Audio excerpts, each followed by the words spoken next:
ଭାବ କ'ଣ ନା ଏଇ ସ୍ଥୂଳ ଶରୀରଟା ସମସ୍ତ ଅହଂକାର କରୁଛି, ମନ ଭିତରେ ବିଭିନ୍ନ ପ୍ରକାର ହିଂସା ବାଦ ବିଭିନ୍ନ ପ୍ରକାର କୋଟ ଏଇସବୁ ସ୍ଥୂଳ ଶରୀରର କାର୍ଯ୍ୟ। ତେଣୁ ନିଜକୁ ସଦାବେଳେ ଶ୍ରେଷ୍ଠ ବା ପଣ୍ଡିତ ବୋଲି ନିଜେ ନିଜକୁ ପ୍ରମାଣ କରୁଛି। ମୋଠୁ ଆଉ ଜ୍ଞାନୀ କେହି ନାହିଁ, ମୋଠୁ ଆଉ ଜାଣିବା ଲୋକ କେହି ନାହିଁ।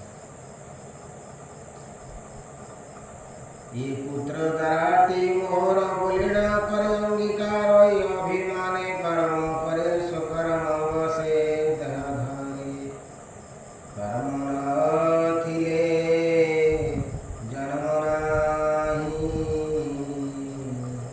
ता पूर्व कर्म भोग काहि कर्म नथिले जन्म नाही ता पूर्व कर्म भोग काहि।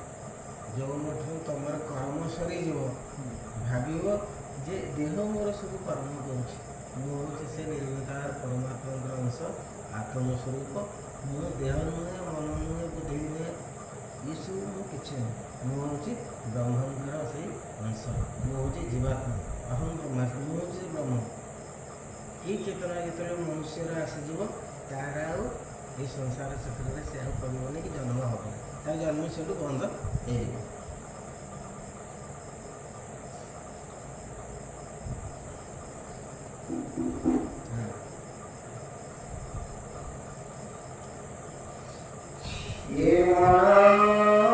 लिंग देह बेनी भवार्थे स्थूल देह घेनी जहाँ तू तुछिलो पति विनष्ट कर्म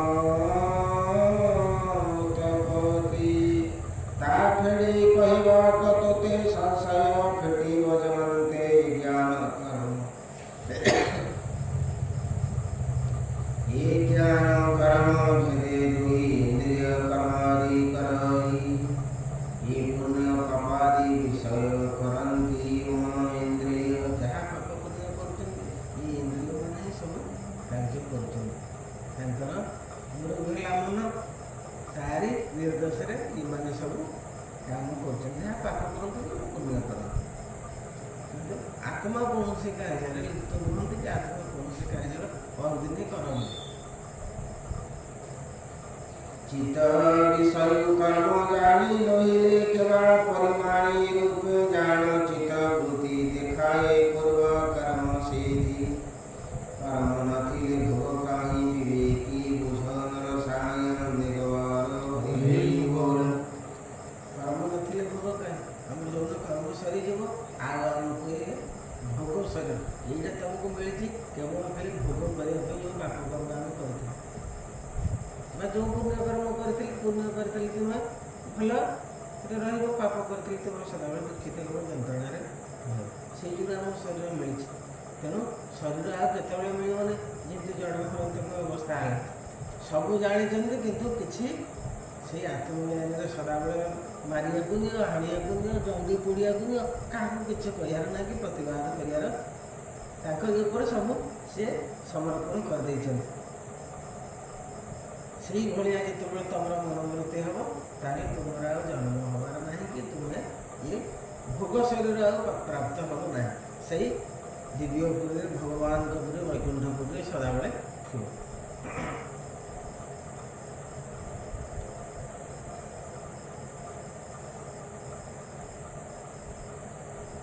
ये प्रतिलक्ष्य दृष्टांतर तुते कहवान रूपमर तु अन्य देह थावे जागृति रीति उपमान देहे भावी थाई मन दृष्टि सर्वणे से विषय स्वप्न गति से आम जो जो जिनस गुड़ाक जाग्रत अवस्था भावी पुणी से जिनस गुड़ाक आम स्वप्न दर्शन करुचे मुझे जाऊँगी से जाऊँगी भल मत स्वप्न आम जो गुड़ाक आम मन भर चिंता करुचे से जिनस गुड़ाक आम स्वप्न दर्शन करुचे। ये लिंग देह धरी मन विषय कर्म करे ध्यान से कथा अनुभवी नाही स्वप्ने देखी बता कहानी यदि तुम्हें किसी भाव थो मन तुम निर्मल शुद्ध चिंता थी भगवत चेतना थी तुमको कौन से स्वप्न आसब ना। यार पूर्व कर्म दोष जावत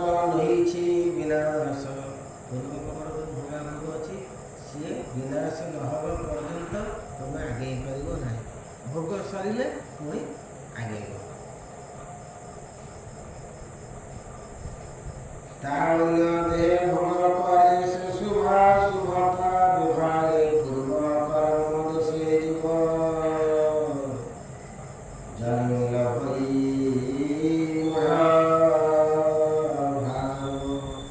फलानुसार देह पाई गुण से कर्म कर्मे प्रवेश कर्म फल अनुसार में देह प्राप्त होगा जहाँ ये अनुभव नहीं मन छुईब ताकाई सुमरण सावधान सकल कर्मे साखी मन मनटी सुख दुख गाता ये पाप पुण्य करता मन करता कर नहीं इंद्रिय गुण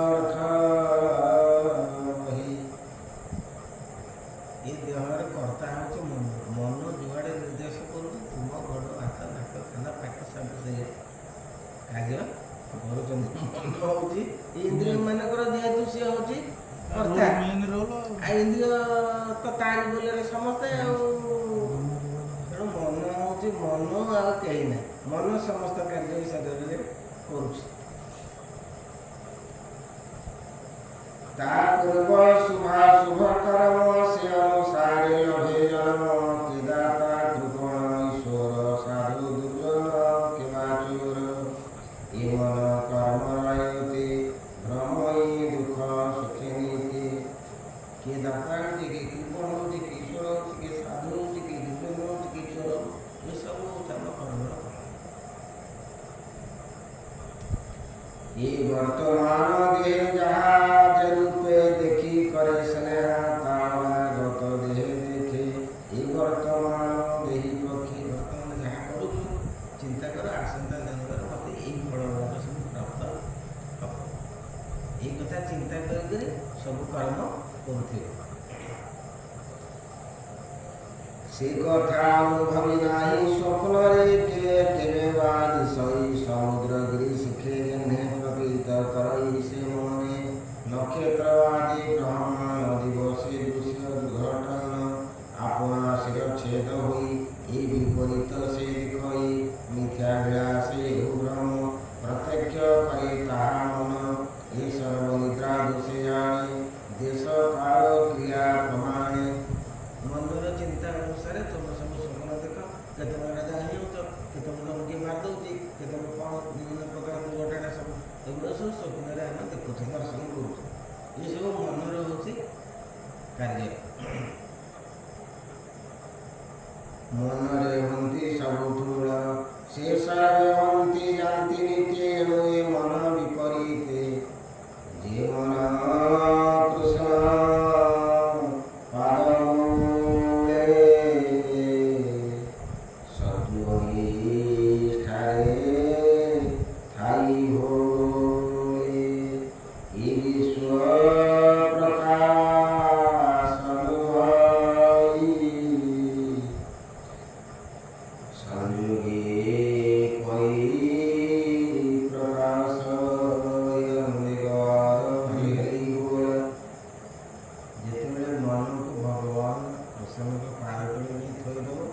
जिते लहरी उठुचे ये भव ना भौतिक संसार रे तार कौन प्रभाव तम मन पर पड़ो कहीं तम मन सदाबले कृष्ण चेतना थी भगवत चेतना थी सब शुद्ध कथा चिंता करुव तेणु ये संसार कौन कथा तुम मन को प्रभावित कर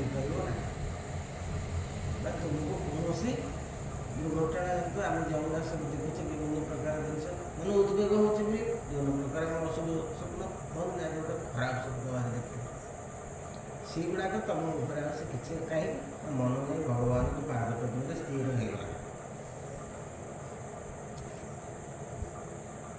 तथापि विषय प्रबल मन को करई चंचल जेने चंद्र को राहु राशे तिसन गुणे महाविषे विषय सब मन को सदाबले आम हलचल कर मन को सब आमको विभिन्न खराब बाटर नहीं जाऊँ ये विषय सब मोर धन आवश्यक मैं चिंता करते जेकोसी साधुत्व उपाय असाधुत्व उपाय विभिन्न प्रकार ସବୁ ଅଘଟଣ ଯେତେ ପ୍ରକାର ଆମେ ଶୁଣୁଛେ, ମାନେ ଟିଭିରେ ଦେଖୁଛେ, ପେପରରେ ପଢ଼ୁଛେ, ବିଭିନ୍ନ ପ୍ରକାର ସବୁ ଦୁର୍ଘଟଣା ଘଟିଯାଉଛି। ସେଗୁଡ଼ାକ ସବୁ ହେଉଛି ମନର କାର୍ଯ୍ୟ ଏବଂ ଏଇ ଗୁଣ ଅନୁସାରେ କାହାର ତମ ଗୁଣ, କାହାର ରଜ ଗୁଣ, କାହାର ସତ୍ୟ ତମ ଗୁଣ ଯୋଉଗୁଡ଼ା ସେ ପ୍ରବଳ ମାତ୍ରାରେ ରାଗି ଆଉ ଅହଙ୍କାରୀ। ରଜଗୁଣ ଯିଏ ସେ ବିଷୟ ଭୋଗ କରୁଥିବେ, ଟିକିଏ ତାଙ୍କର ଅହଙ୍କାର କମ୍ ଥିବ, ଅହଙ୍କାର ଥିବ। ସତ୍ୟଗୁଣ ଯିଏ ତାଙ୍କର ଅହଙ୍କାର ନଥିବ, ତାଙ୍କର ଶୁଦ୍ଧ ଭାବନା ସବୁବେଳେ ମନ ଭିତରେ ଥିବ।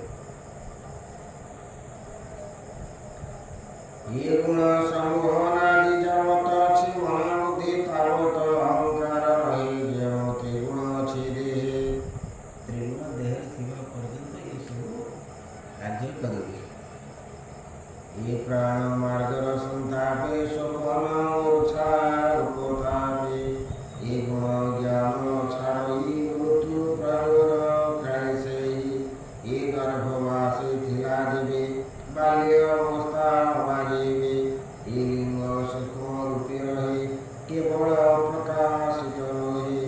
जे शनि कुहु तिथि पाई चंद्र किरण दिशई। कुहु तिथि पाई माने जेतेबेले अमावास्या तिथिरे चंद्र संपूर्ण परिष्कार भाव देखा जाती ना। सेमती आम मातृगर्भरे जेतेबेले थिले ये गुण गुड़ाक ता भीतर प्रकाशित होउनथिला। आम जेतेबेले जन्म होई पड़िले गुणर सब प्रकाश आम भितर है। जो कर्म गुड़ाक आम पूर्व जन्म करते आस्ते आस्ते आस्ते आस्ते तार सब भोग आरंभ होगला। किंतु आम जो माँ गर्भरे थे आर कौन प्रभाव से पड़ुनथिला। से रूपे बाल्यादि काल गुण प्रकाश छोट बालक ये गुण प्रभाव किसी पड़े जो ज्ञान आसो ये समस्त जिनस आरंभ हो जो अहंकार थी जो प्रवृत्ति थी खराब प्रवृत्ति बड़ हो गला मैंने से गुण सब आसिक आस्ते आस्ते पहुँची जाए। गुणे बंधन लिंग देह कर्म रे करू थाई स्नेह ये देह निकाले न थाई तेरे जन्म आखाई। विषय ध्यान जेनु अछि तेणु ये शरीर धरिछि स्वप्न दृष्टान्तर करिन भोगादि बुझन पुराण नारद वचन सुनिन कहई प्राचीन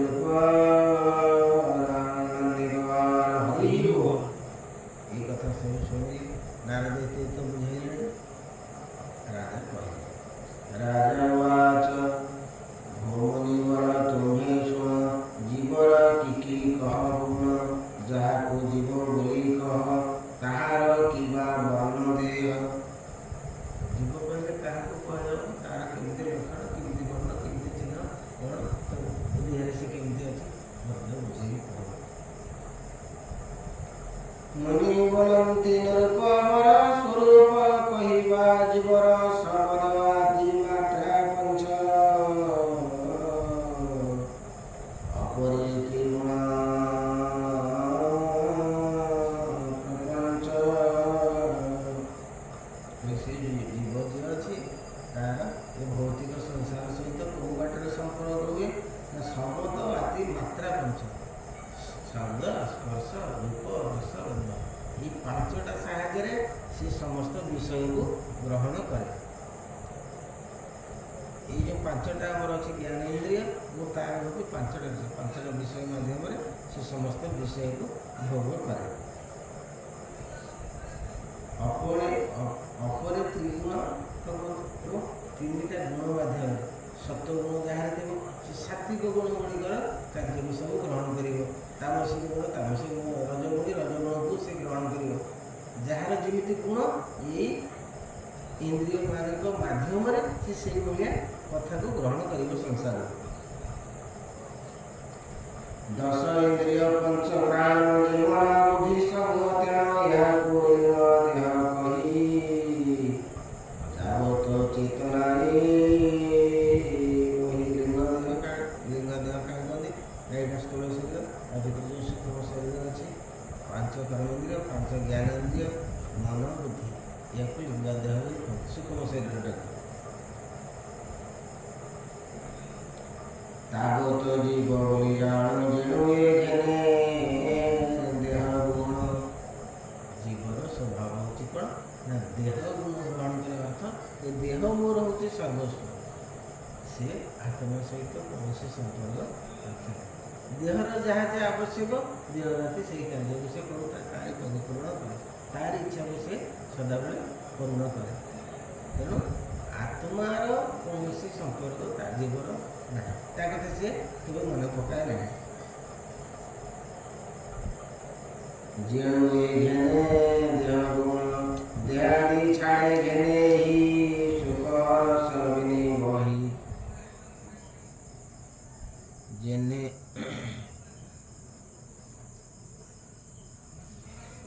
ଯେହ୍ନେ ଜଳକା ତୃଣେ ଥାନ୍ତି ଏକ ଧରିଆରେ ଛାଡ଼ନ୍ତି। ଯେହ୍ନେ ଜଳକା ତୃଣେ ଥାନ୍ତି,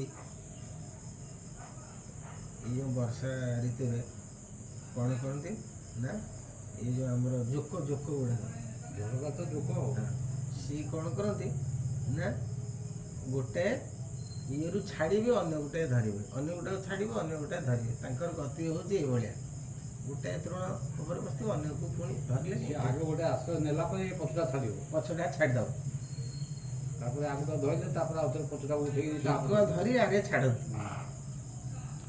ସେ ରୂପେ ଲିଙ୍ଗ ଶରୀର ଦେହ ସମ୍ଭ୍ରମେ ବୁଝ ବୀର ଯାବତ ଅନ୍ୟ ଦେହ ନୁହେଁ ତାବତ ଅଛି ପୂର୍ବ ଦେହେ। ଇଏ କ'ଣ କରେ ନା ଜୀବନ ଯେତେବେଳେ ତମର ଅନ୍ତ ହେଇଯାଏ, ମୃତ୍ୟୁ ହେଇଯାଏ, ଇଏ ଗୋଟିଏ ଅନ୍ୟ ଶରୀରକୁ ଆଶ୍ରୟ କରେ। କ'ଣ କେମିତି କାହାକୁ ନେଇକରି ଯିବ ନା ଆତ୍ମା ଚାଲିଯିବ, ତା ଭିତରେ ଯେଉଁ ଗୁଡ଼ାକ ସବୁ ପ୍ରକୃତି, ଯାହାର ଯେଉଁ ଭଳିଆ ପ୍ରକୃତି, ସେଇ ପ୍ରକୃତିକି ନେଇକିରି ସେ ଚାଲିଯିବ ଅଲଗା ଗୋଟିଏ ଶରୀରରେ ଯାଇକରି ଜନ୍ମ ନେବ। ଯେମିତି ସେଇ ଯୋଉ କହିଲେ ଜୋକ କ'ଣ ଗୋଟେକୁ ଛାଡ଼ିକିରି ଆଉ ଗୋଟେ ଧରିଲେ ଛାଡ଼ୁଛି, ସେମିତି ଇଏ କ'ଣ କରିବ ନା ଅନ୍ୟ ଭିତରେ ଦେଖିବ ଯେ ମୃତ୍ୟୁ ସମୟରେ ଇଏ ଯେତେବେଳେ ଛାଡ଼ିଯିବ ଫଟକିନି ସେଠି ପ୍ରବେଶ କରିବ ଏବଂ ସେ ସେଠି ଜନ୍ମଗ୍ରହଣ କରିବ ଏବଂ ସେଇ ଗୁଣ ଗୁଡ଼ାକ ଯାହା ଇଏ ଦେହରେ ଥିଲା ସେଇ ସ୍ୱଭାବ ନେଇକରି ସେଠି ଯାଇକରି ଜନ୍ମ ହେବ।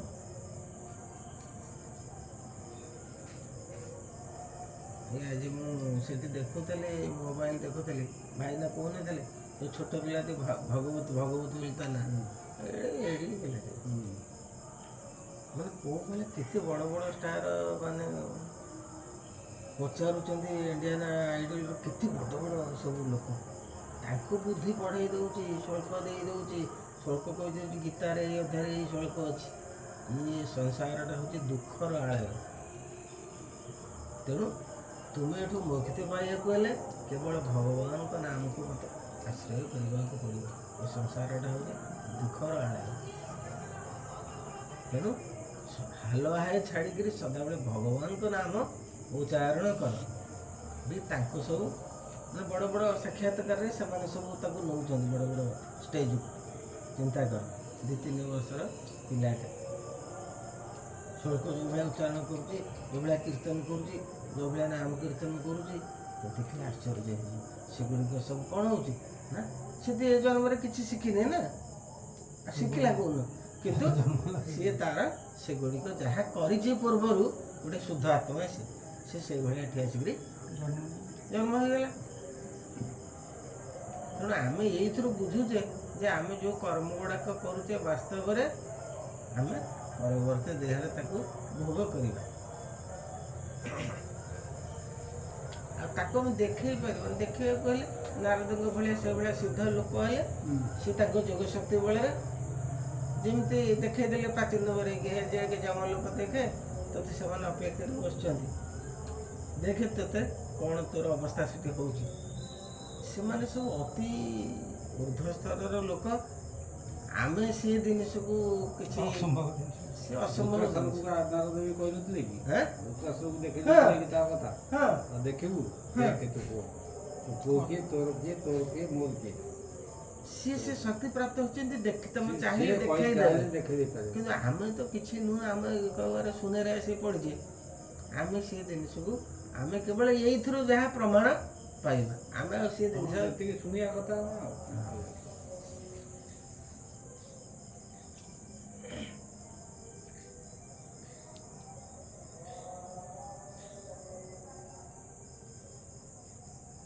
ଏ ପୂର୍ବ কর্ম ন ছাড়ই সঙ্গতে ঘেনিতা ভঞ্জই যাবত আছে মায়া দ্বন্দ্ব তাবত এ কর্মে সে বধ এ জীব পড়ি মায়া বন্ধে কর্ম করই মোহ দ্বন্দ্বে এ মায়া বন্ধ ছাড়ে যেবে কৃষ্ণ চরণে ভজিতে ସବୁ ପରିତ୍ୟାଗ କଲେ ଭଗବାନଙ୍କର କଥାରେ ରତି ଆସିବ ବା ଶ୍ରଦ୍ଧା ଆସିବ। ଇଏ ଯେ ପର୍ଯ୍ୟନ୍ତ ଥିବେ ପାଖରେ ସିଏ ସେ ପର୍ଯ୍ୟନ୍ତ ଆସିବେ ନାହିଁ। ଯେମିତି 5ଟା ଚେୟାର ପଡ଼ିଛି, ଯଦି ଖାଲି ଥିବ ତମେ ଜଣକୁ ଡାକିଛ ସେ ବସିବ ନା, ଯେ 5 ଜଣ ଲୋକ ବସିଥିବେ ଆଉ ସେ ଜଣ ଲୋକଟା ଆସିବ ଠିଆ ହେବ ନା ବସିବ କେଉଁଠି? ସେମିତି ଆମ ଭିତରେ ତାଙ୍କ ପାଇଁ ସ୍ଥାନ ନାହିଁ। ସେ ଯଦିଓ ଆମ ଭିତରେ ଅଛନ୍ତି, ସେ ହେଉଛନ୍ତି ଦେହର ମାଲିକ ସବୁକିଛି, କିନ୍ତୁ ଆମେ ତାଙ୍କୁ ସ୍ଥାନ ଦେଇନେ ଆମ ଭିତରେ ସେ ବସିବା ପାଇଁ ବା ସିଏ କାର୍ଯ୍ୟ କରିବା ପାଇଁ ଦେଇନେ, ଆମେ ତାଙ୍କୁ ସେ ସୁଯୋଗ ଦେଇନେ। ତେଣୁ ସେ କହୁଛନ୍ତି ମାୟାମୋହ ଯେତେବେଳେ ତମ ମନରେ ଅପସରି ଯିବ, ମନ ଶୁଦ୍ଧ ହୋଇଯିବ, ଦେହ ପବିତ୍ର ହୋଇଯିବ, ଭଗବାନଙ୍କର ସେ ଶରୀରରେ ତାଙ୍କର କାର୍ଯ୍ୟ ଆରମ୍ଭ ହୋଇଯିବ। କୃପା ସେ ଶରୀର ପ୍ରତି କରିବ।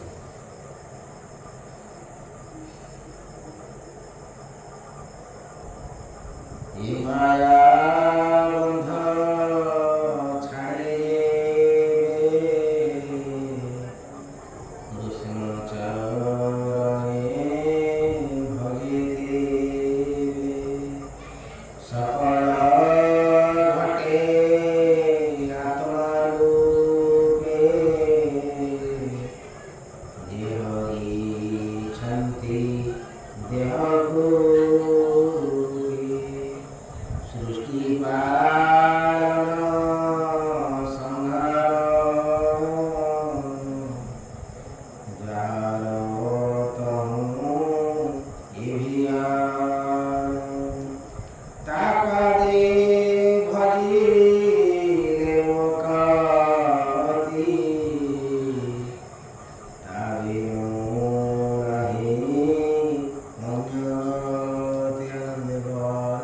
ନାହିଁ ଅନ୍ୟ ଆଉ କିଛି ଅନ୍ୟ ବାଟ ନାହିଁ, କେବଳ ଗୋଟିଏ ବାଟ। ସମସ୍ତ ମାୟାମୋହକୁ ପରିତ୍ୟାଗ କରି ଯଦି ଭଗବାନଙ୍କୁ ଭଜନ କରିବ, ତାହେଲେ ତୁମେ ସଂସାରରୁ ଉଦ୍ଧାର ପାଇବ ଏବଂ ପୂର୍ଣ୍ଣ ସୁଖର ଅଧିକାରୀ ହେବ। ସଦାବେଳେ ଆନନ୍ଦ ଦିବ୍ୟ ଆନନ୍ଦରେ ତୁମେ ବିଚରଣ କରିବ। ମୈତ୍ରେୟ ଉବାଚ କହେ ମୈତ୍ରେୟ ମୁନିବର ସୁମନେ ଶୁଣାହି ବିଦୁର ଜୀବ ତମର ଗତିମାନ ରାଗନି ପ୍ରଭେଦ ରାଜାଙ୍କୁ କହିଲେ ବୁଝାଇ ଏ ଲିଙ୍ଗ ଶରୀର ଭେଦାଇ ଶୁଣି ସାରଙ୍ଗ ରୂପ ଉଠି ଯୋଡ଼ିଲା ବିନିକ ସାଷ୍ଟାଙ୍ଗେ କରି ଦଣ୍ଡବତ ବୋଲି ଆନନ୍ଦେ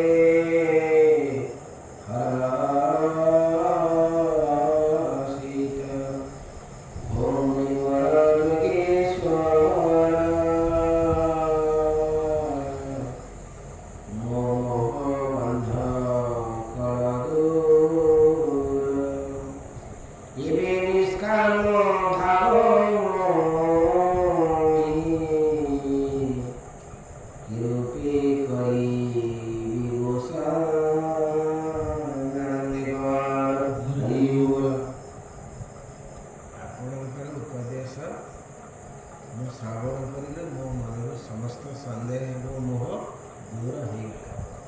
ମୁଁ କେମିତି ନିଷ୍କାମ କାର୍ଯ୍ୟ କରିବି, ମୁଁ କେମିତି ପରମାନନ୍ଦଙ୍କୁ ପ୍ରାପ୍ତି ହେବି, ମୋତେ ସେଇ ବାଟ ଆପଣ କୁହନ୍ତୁ।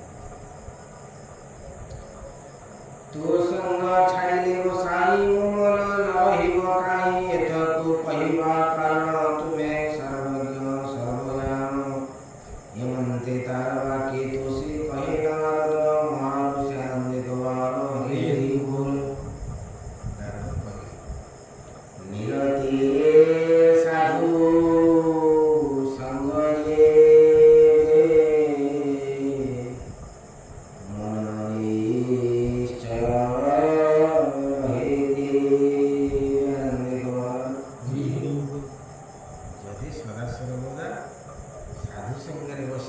ଯେଉଁମାନେ ଭଗବାନଙ୍କର ଗୁଣ କୀର୍ତ୍ତନ କରୁଛନ୍ତି, ଭଗବାନଙ୍କୁ ଆଶ୍ରୟ କରିଛନ୍ତି, ତାଙ୍କରି ସାଙ୍ଗରେ ସାଙ୍ଗ ହେବ, ତାହେଲେ ତୁମ ମନ ସ୍ଥିର ହେଇଯିବ। ମନ ଆଉ ତୁମର ଅସ୍ଥିର ହେବ ନାହିଁ। ଆଉ ବିଷୟ ବାସନା ଲୋକଙ୍କ ମଧ୍ୟରେ ବସିଲେ ସେମାନେ ସେଇ ଧନ ସମ୍ପତ୍ତି ସ୍ତ୍ରୀ ମଦ ଆ କଥା ତା କଥା ଭାବି ତମ ମୁଣ୍ଡକୁ ପାଗଳ କରିଦେବେ, ତମ ମନକୁ ଅଥୟ କରିଦେବେ।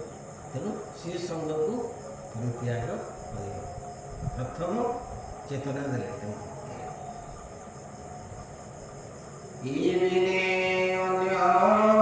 ଅନ୍ୟତ୍ର ରାଜନ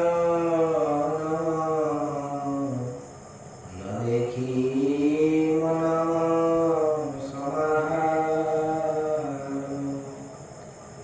ଆ ବିନା ଆଉ କୌଣସି ମନକୁ ସ୍ଥିର କରିବାର ଉପାୟ ନାହିଁ। କେବଳ ସାଧୁ ସଙ୍ଗ କଲେ ମନ ତୁମର ସ୍ଥିର। କାହିଁକି ନା ସେ ସଦାବେଳେ ତ ସେ ହରି ନାମ କରିବ, ହରି କଥା କହିବ, ଭଗବାନଙ୍କ କଥା ସଦାବେଳେ କହିବେ, ତମ ମନ ତ ଅଟୋମେଟିକ୍ ସ୍ଥିର ହେଇଯିବ। ମନ ଆଉ ଆଡ଼େ ସାଡ଼େ ଯିବନି ଆଉ, କାହିଁକି ସେ ଜାଗା ସେଇଆ, ସେ ପରିବେଶ ସେଇଆ। ତେଣୁ ବସିଲା ମାନେ ତମ ଉପରେ ତାର ପ୍ରଭାବ ପଡ଼ିବ ହିଁ ପଡ଼ିବ।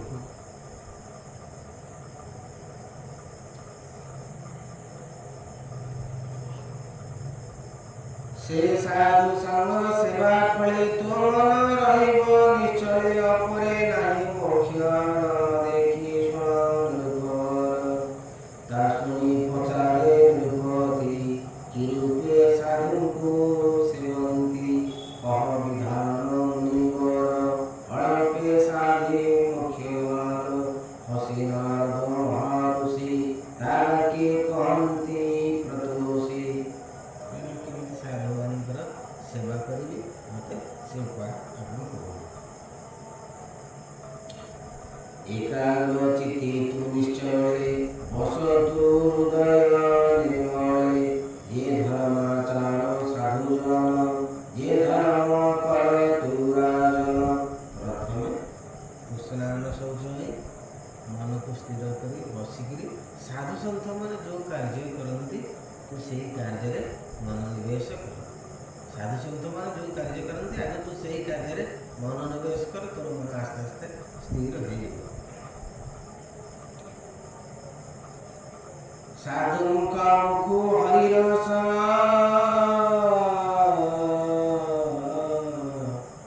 ଶ୍ରବଣ କୁଟେ କରାସ। ତାଙ୍କର କ'ଣ କରିବୁ? ଯେତେବେଳେ ସାଧୁ ଯାହା କରୁଛନ୍ତି, ସାଧୁ କର୍ମ ଯେତେବେଳେ କରିବୁ, ସାଧୁଙ୍କ ମୁଖରୁ ଯେତେବେଳେ ହରିନାମ ଶୁଣିବୁ, ଆସ୍ତେ ଆସ୍ତେ ତୋ ଭିତରକୁ ସେ ରସ ପ୍ରବେଶ କରିକି ତୋର ସମସ୍ତ ମନର ମଳିଳାକୁ, ସମସ୍ତ ମନର ଅଜ୍ଞାନକୁ ଦୂର କରିଦେବ। ସାଧୁଙ୍କ ମୁଖୁ ହରିରସ ଶ୍ରବଣ କୁଟେ କରାସ। ସେ ନାମାମୃତ ପାଣିମତ ଯେ ପ୍ରାଣୀ ଭଜେ ଅବିରତ। ଭଗବାନଙ୍କ ନାମରେ କିଭଳିଆ ରସ ଅଛି, ତୁ ଯେତେବେଳେ ତାକୁ ଭଜନ କରିବୁ, କୀର୍ତ୍ତନ କରିବୁ, ତୁ ନିଜେ ତାକୁ ଅନୁଭବ କରିପାରିବୁ। ଏକଥା କେହି ବୁଝେଇବାର କିଛି ଆବଶ୍ୟକତା ନାହିଁ। ଯେତେବେଳେ ତୁ ସେ କାର୍ଯ୍ୟଟିକି କରିବୁ, ତୁ ନିଜେ ଅନୁଭବ କରିବୁ ଯେ ଆଧାରେ କ'ଣ ଅଛି।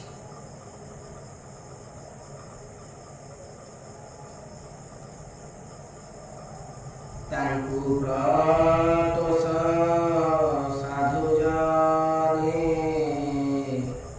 ଯେଉଁ ଦୟାଳୁ ନିଷ୍କିଞ୍ଚନେ। ସାଧୁଙ୍କ ସେବା କର୍ମ ଏହି ଯେ କୃଷ୍ଣ ରସ ସ୍ୱାଦ।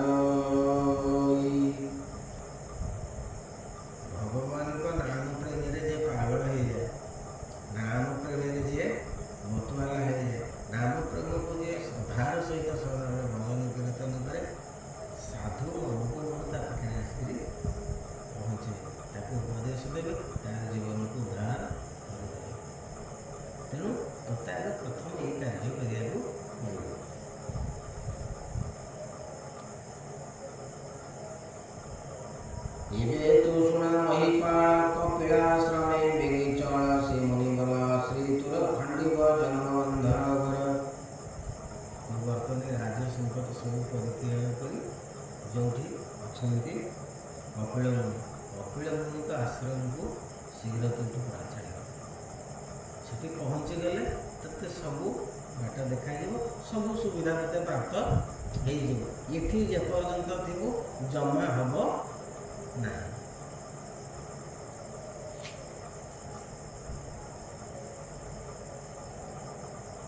ସେ ମୁନିବର ଆଶ୍ରିତ ଖଣ୍ଡିବ ଧର ତା ଶୁଣି ସତୁରି ରାଜନ ପୁତ୍ର କୁଡ଼ କହି ଭନ ରାଜ୍ୟପାଳି ଆଦି ଆନ୍ଧ୍ରା ଦଣ୍ଡ ଛତ୍ରାଦି ପିଲା ପୁତ୍ରକୁ ଡାକିକିରି ତାକୁ ସମସ୍ତ ରାଜାଙ୍କ ଦାୟିତ୍ୱ ସବୁ ଅର୍ପଣ କଲେ। ସେ ସାରବତୀ ନିରୁପମରା ମୁନିକି କହେ ଯୋଡ଼ି କର ଭଉଣୀ ଯେବେ ଆଜ୍ଞା ହୋଇ ମୋ ପତ୍ନୀ ପ୍ରବୋଧି ଆସଇ।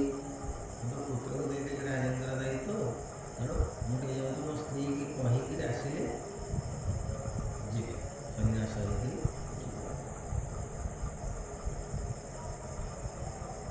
ରାଜ ବିଭବ ଦେଇ ତାକୁ ନିଶ୍ଚିନ୍ତେ ଜୀବଇ ବନକୁ। ରାଜାର ସମସ୍ତ ବିଭବ ଐଶ୍ୱର୍ଯ୍ୟକୁ ତାକୁ ପ୍ରଦାନ କରିକି ସବୁ ବୁଝେଇ ଦେଇକିରି ଏମନ୍ତ ବାକ୍ୟ ଶୁଣି ତାର କୋପେ ବଳନ୍ତି ମୁନିବର ତୁ ବଳ ଜ୍ଞାନହୀନ ମୂର୍ଖ ନ ଜାଣୁ ପରଲୋକ ଦୁଃଖ। ଆରେ ମୂର୍ଖ, ତତେ ଏତେ ବୁଝେଇଲି, ତତେ ଏତେ ସବୁ ଜିନିଷ ନେଇ ଦର୍ଶନ କରେଇଲି, ତାପରେ ପୁଣି ତୁ ସେଇ ମୋ ସେଇ ସ୍ତ୍ରୀକି ପଚାରିକିରି ଆସିବୁ, ସିଏ କହିବୁ ନାଇଁ ଯାଆନା। ସେଠୁ ଗଲା ସବୁ ବେକାର ହେଇଗଲା। ଅମୃତ ମଝିରେ ସେ ବିନ୍ଦୁଏ ବିଷ ପକେଇ ଦେବେ, ସେ କହିବେ ନାଇଁ ଯାଉନା। ଗୋଡ଼ ଧରିକି କାନ୍ଦିବେ, ଏକଦମ ଚାପ ପଡ଼ିବୁ। ତୋର ଖୁସିରେ କହିବେ ଯା, କିଏ କହିବେ ଖୁସିରେ କହିବେ ତୁ ହେମନ୍ତ କହି ମୁନିବର ଶ୍ୱାସ ଉପେକ୍ଷି ଚିନ୍ତା ଭର ସେ ସ୍ତ୍ରୀ ମୁଖାବଲୋକନ କି କାମେ ତେଜିବ ଜ୍ଞାନ। ଆରେ ତୁ ତ ସ୍ତ୍ରୀ ପ୍ରତି ଜୀବନ ସାରା ସବୁବେଳେ ତୋର ଉପଭୋଗ ଏବେ ମଧ୍ୟ ଅଛି। ଆଉ ତୁ ତାକୁ ଦର୍ଶନ କଲା ପରେ ସେ ଯେତେବେଳେ ତତେ ମାଡ଼ି ବସିକିରି ତୁ ଗୋଡ଼ ହାତ ଧରିବ ନାହିଁ ଯାଆ, ତେଣୁ ତୁ ସେଇକୁ ଗ୍ରହଣ କରିବୁ। ଏ ଜିନିଷ ସବୁ ତୋର ପାଶର ପଳେଇବ। ଜହି ଯୋଗେନ୍ଦ୍ର ଭ୍ରମି ଯାଆନ୍ତି ତା ମୁଖୁ କେ ମୂଢ଼ ତରନ୍ତି। ଆଉ ତୁ କ'ଣ ଯୋଗୀ ଋଷିମାନେ ସିଏ ବାଇଆ ହେଇଯାଉଛନ୍ତି ତାକୁ ଦେଖିଲି, ତୁ କ'ଣ ଯାଉଛୁ ସେଠି ବର୍ତ୍ତିକିରି ପଳେଇ ଆସିବୁ। ତୃଣାଦି ଜହ୍ନେ ହୁତାସନେ ସ୍ପରଶେ ହୁଅନ୍ତି ଦହ୍ୟମାନେ। ଯେମିତି ଅଗ୍ନିରେ ଯେତେ ପକେଇବ ତମେ ଘାସ କୁଟା ସବୁ ପୋଡ଼ି ପାଉଁଶ ହେଇଯିବ, ତାଙ୍କ ସାମ୍ନାକୁ ଗଲା ମାନେ ତମର ବୁଦ୍ଧି ଯାକ ସବୁ ସେମିତି ନଷ୍ଟ ହେଇଯିବ। ତେସନି ସ୍ତ୍ରୀ ସଙ୍ଗ ଦୋଷ ଦେଖନ୍ତେ ଜ୍ଞାନ ହେବ ଧ୍ୱଂସ। ତା ପାଖକୁ ଗଲା ମାନେ ମୁଁ ତେତେ ଯେତେ ଯାହା କହିଛି ସବୁ ଗୁଡ଼ାକ ସେଇଠି ସରିଯିବ, ତାର କିଛି ପ୍ରଭାବ ଆଉ ପଡ଼ିବ ନାହିଁ। ଯେଣୁ ପ୍ରମୋଦା ନାମ ତାର ପ୍ରାମୁଖେ ପଡ଼େଇକେ ନିସ୍ତାର। ଯେଣୁ ପ୍ରମୋଦା ନାମ ତାର, ସିଏ ହେଉଛି ପ୍ରମୋଦା। କାମ ସୁଖ କାମ ପ୍ରେମରେ ତମକୁ ପୁରୁଷକୁ ସେ କ'ଣ କରିବ ନା ପକେଇକିରି ତାର ଜୀବନକୁ ସର୍ବନାଶ କରିଦେବ। ତେଣୁ ତା ନାଁ ହେଉଛି ପ୍ରମୋଦା। ଆମୋଦ ପ୍ରମୋଦକୁ ସେ ଗଭୀର ଭାବରେ ତମକୁ ଦେବ। ହେମନ୍ତ କହି ଅନୁରାଜେ ତାକର ଧରି ମୁନି ବେଗେ ପଶ୍ଚିମ ଦ୍ୱାର ଦାଗେ ନେଇ ବାହାର କରିଦେଲେ ଯାଇ। ହାତକୁ ଜବରଦସ୍ତ ଟାଣିକିରି ନେଇକିରି ଧକ୍କା ମାରିକିରି ଦୁଆର ଦିଆଇ ଦେଲେ।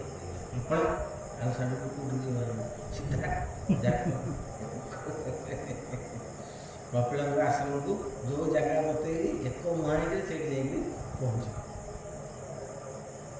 କ'ଣ ବଳାବ ଶୁଣୁଛନ୍ତି? ସୁରକ୍ଷା ସିନା ମିଳିଲେ ବୋଲିକି ତାକୁ ଜବରଦସ୍ତିଆ ଭାରି ଇଚ୍ଛା ନାହିଁ, ତାକୁ ଜବରଦସ୍ତିଆ କରିଦେଲେ ନା। ସେ ଦେଖିଲେ ଇଏ ସେଠିକି ଗଲା ମାନେ ଆଉ ହବନି, ସାର ବୈଜ୍ଞ ଏତେ ବୁଝିଲା ପରେ ସବୁ ଦେଖି ସାରିଲା ପରେ ଫେରେ ସେ ଆଶା କରିଯିବ, ସିଏ ଆଉ କୋଉଠି ଯିବ? ସେଠି ଆଡ଼େ ସିନା ମନ ଭିତରେ ବୈରାଗ୍ୟ ଆସିଲାଣି, ସବୁ ହେଲାଣି, କିନ୍ତୁ ତା ପାଖକୁ ଗଲା ମାନେ ତମ ମନ ଡଣ୍ଡପଲ ହେଇଯିବ।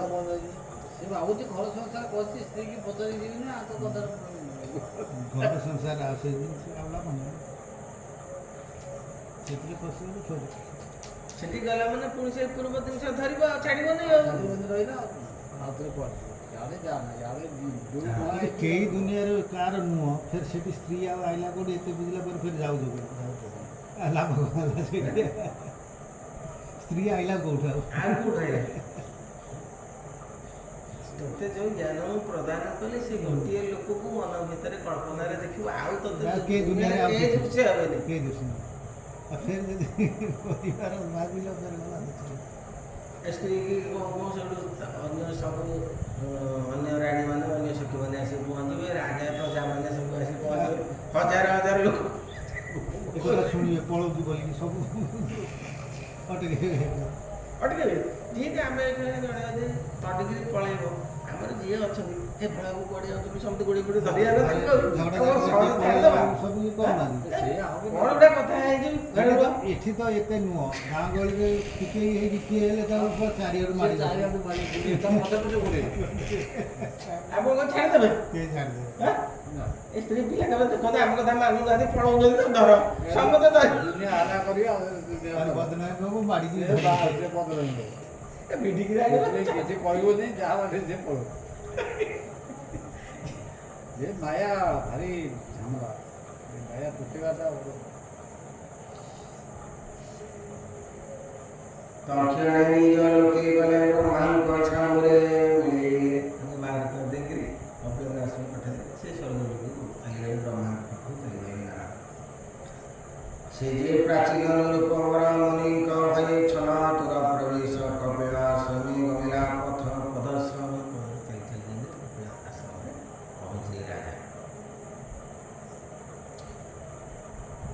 ସେ ମୁନିବର ପାଶେ ଯାଇ ତପ ଅଟଳି ଯୁଗ ଧ୍ୟାଇ ଏକାଗ୍ର ଚିତେ ମହାରାଜ ଭଜିଲା ଭରି ପାଦାମ୍ବୁଜ ମନ ପବନ ଦୃଢ଼େ ଧରି ସାରକୁ ସାଙ୍ଗ ପରିହରି। ଆଉ ଆଶ୍ରମରେ କୃଷକ କୋଉଠୁ ଆସିବ କି? ସେଠି କ'ଣ କୃଷକ ଯାଇକି ରହିବ? ସେ ହରି ଚରଣ ପ୍ରସାରେ ଗମିଲା ବୈକୁଣ୍ଠ ଭୁବନେ। କପିଳଙ୍କର ସହଯୋଗରେ ତପସ୍ୟା କରିକିରି ସେ ତପସିଦ୍ଧି ହେଇଗଲେ ଏବଂ ବୈକୁଣ୍ଠପୁରକୁ ରାଜା ଗଲେ। ଶୁଣ ବିଦୁର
मोठा एक